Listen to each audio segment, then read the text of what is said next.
What's up, everybody? It's the Alex Leak and Friends NFL podcast, back for another week. I'm your host, Alex Leak. We got Bret on the show. What's up, Bret? Hey, man, how's it going? Glad to be back. Yeah, going good. Good to have you back on. This is the 2020 Carolina Panthers season preview. Lots of change in Carolina going into this season. In 2019, they finished 5-11 and fourth in the NFC South. They would fire head coach Ron Rivera after the season. And a big part of the reason they struggled was star quarterback Cam Newton only playing in 2 games last year and not looking the same, not looking like the old Cam Newton. You could tell he was hurt to start the year. What's your thoughts on the Panthers in 2019? I mean, a lot of the struggle can be blamed on not having the starting quarterback, right? The star quarterback. Yeah, I agree. I think that's true. It's hard to come into the season having the mindset that you have with your core and what you're going to be doing. I mean, you obviously always need to be prepared and have, a plan for when worst comes to worst. But it doesn't mean that it's going to be as settling and as successful as, plan A, because there's a reason that it's your backup plan. Cam Newton getting hurt definitely hurt them as a team. Like I said, you got to scramble there to make changes. You have different pieces now that are going to be affected differently without Newton in there. Yeah. And it's something that I think played a big role in why the Panthers finished where they did and why Carolina is in what most Carolina fans see now and think as the rebuild for them. Yeah, if not a rebuild, it's absolutely a restructure. It is an interesting point. When you go into training camp and preseason with the entire offense and team built around having your star quarterback Cam Newton back and healthy, and then he gets hurt and isn't himself 2 weeks into the year, that can throw everything off. And then you're throwing in, backup quarterbacks in Kyle Allen and Will Greer, who are also, backups and unproven. So, it makes sense that they had a tough year. Did you agree with the firing of Ron Rivera at the end of the season, or, along with the regime change, or do you think Ron Rivera was just a fall guy just because? I mean, I think that they needed something to put it on other than Newton. Yeah. I think that was kind of ending there in Carolina anyway. Mm-hmm. At least they didn't seem like they wanted to fix any of those bridges there. No fun play or whatnot. But the fact that, he's gone now and then it's a whole new slate, I feel like maybe that they were prepared. They had thought that anyway, depending on how the season went with Cam. If it was bad and they didn't make the playoffs, then they were just going to set sail with what they had there and just get a whole new structure anyway. So I don't know if necessarily it was the right thing. I'm not the one making those calls, but we'll see if bringing in a college head coach is what the right plan or the right scheme for them is, because that's a huge change. So you better, it's got to be the right thing. And like you said, they had a newer GM, so there's a lot of new pieces there that are relying on each other to be successful. And when you have a quarterback who's been a backup, when your defense has to get a new identity because your middle linebacker just retired, your strong linebacker just retired, there's a lot of things that have to come together there. So I think them wanting to move on with Rivera was just them wanting to have a whole new slate altogether, as opposed to giving him a whole new slate by himself. Yeah, he made some very good points there. I mean, at the end of the year, Luke Kuechly surprises people and retires. Greg Olsen leaves and goes to Seattle. Cam Newton's gone. They lost, a bunch of defensive pieces in Bruce Irvin, Joe McCoy, Mario Addison, Dontari Poe, Vernon Butler, corner James Bradbury. And then they trade Trey Turner to the Chargers for tackle Russell Okung. The whole new coaching staff, besides special teams coordinator Chase Blackburn, he's the only one that sticks around. But new head coach out of college at Baylor and Temple is Matt Rule. New OC, Joe Brady from LSU, a big part in why Joe Burrow had such a successful year last year and won the Heisman. And then new defensive coordinator Phil Snow, who comes over with Rule from Baylor, and he's limited in NFL experience. So we'll see how Phil Snow does. Um, so whether the fans want the change to happen, I mean, change is constant in the NFL. But it seems to be what new owner Dave Tepper and GM Marty Herney want is a brand new identity, a new coaching staff, a new way of thinking, a new quarterback. They address defense majorly in the draft. They bring in defensive tackle Derek Brown, defensive end Gross Matos from Penn State, Jeremy Chin from Southern Illinois, and Troy Pride from Notre Dame. So interesting that they're bringing in an offensive identity in the coaching staff and then addressing the defense, most importantly, in the draft. What do you expect from this new regime in Carolina, this new look? I mean, Teddy Bridgewater is a nice place to start. You got Christian McCaffrey, Robbie Anderson, but what else do you expect? I mean, a lot of up in the air with this new plan for Carolina. Yeah, I mean, I'm not, with everything being new there and it being the NFL, there's teams in that division who are already at that tough division. Yeah.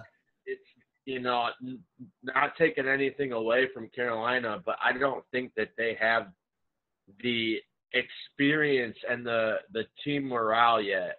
Yeah. Togetherness to put it all there and make it out on top. And I'm not saying that they're not gonna, because a couple months from now we could be sitting here, shaking our heads. Anything can happen once the season starts. Yeah. But, just based off of what the knowledge that we have from this, it seems like it's going to be a lot of learning for them this year, where they want to go, not necessarily where they need to go yet. And there's going to be some things that I think they're going to, like you said, offensive-minded coaches who are going defensively in the draft. I think that's a good way to do it. You can build your defense that way, and knowing how, your offense expertise, you can pick guys up in free agency. You can do what you want with the offense in different ways. So that was the right start, I think, if they're going to become who they want to be as their identity as a whole in the next few years. But for this upcoming season, I just think it's really a lot of learning for them and for the following seasons. Yeah, I mean, looking at this offense, I mean, Teddy Bridgewater did go 5-0 last year as a Saints backup, filling in for Drew Brees. So he is a good starting piece. You bring in Joe Brady, he's going to be creative. He's going to design and get people open. You've got the best running back in football statistically in Christian McCaffrey. And then you bring in Robbie Anderson to go with DJ Moore and Curtis Samuel. What do you expect to see? I mean, how do you envision this Panthers offense looking? I doubt that they're going to be asking Bridgewater to throw it all over the field. I expect Christian McCaffrey to be a major part of that.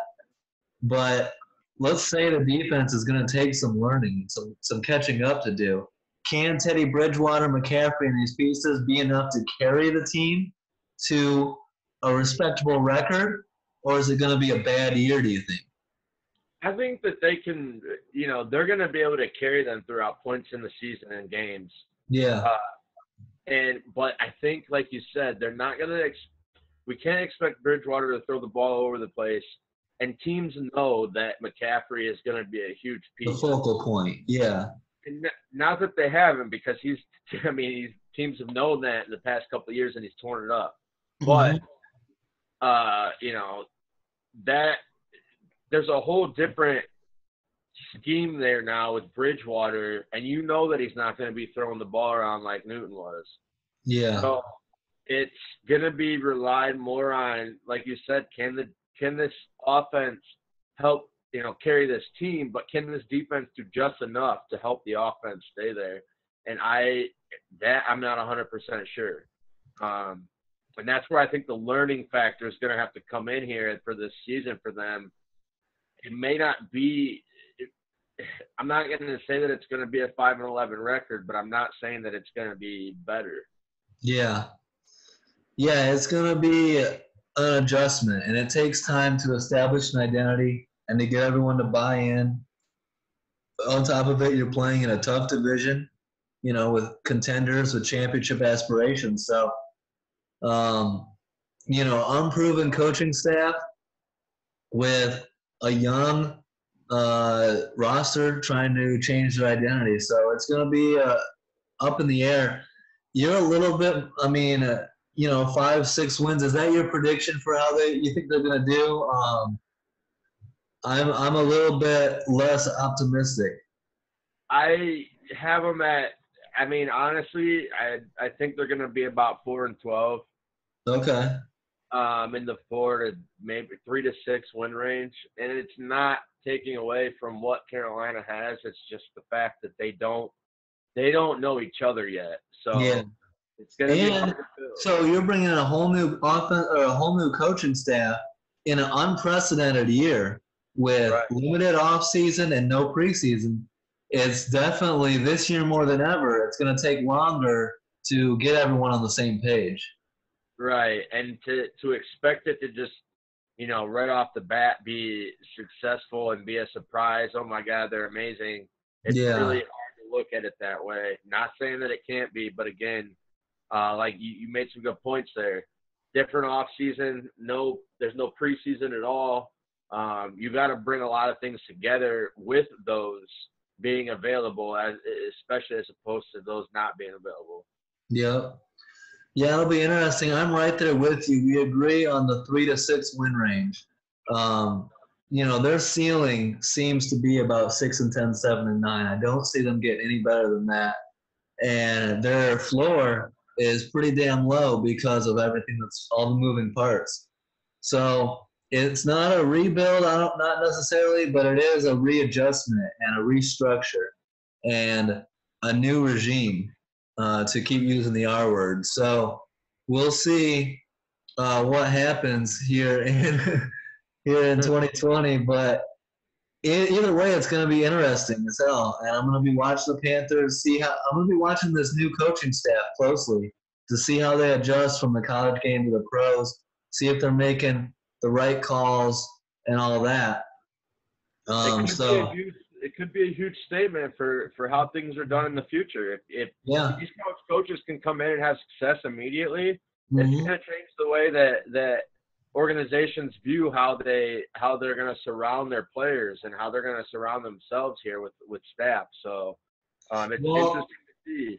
And it's only 1 year as an example, but I look at last year's Cardinals with Cliff Kingsbury as a little bit of a similar. And it was a rough year last year for the Cardinals to get everything going. I expect the Cardinals to be a lot better the second year in Kingsbury's system than the first year. So I think the same thing could happen here. But, well, good shit. Thanks for coming on, Bret. Good shit as always. Carolina Panthers season preview 2020, week 1, right around the corner. Panthers will be hosting the Las Vegas Raiders, so that'll be a good game. Maybe they can start the year out 1-0. So thanks, Bret. Good stuff. Don't forget to like, subscribe, leave a comment. Let us know what you think. If you think the Panthers are going to the playoffs, let us know. And have a great week, guys. Peace out.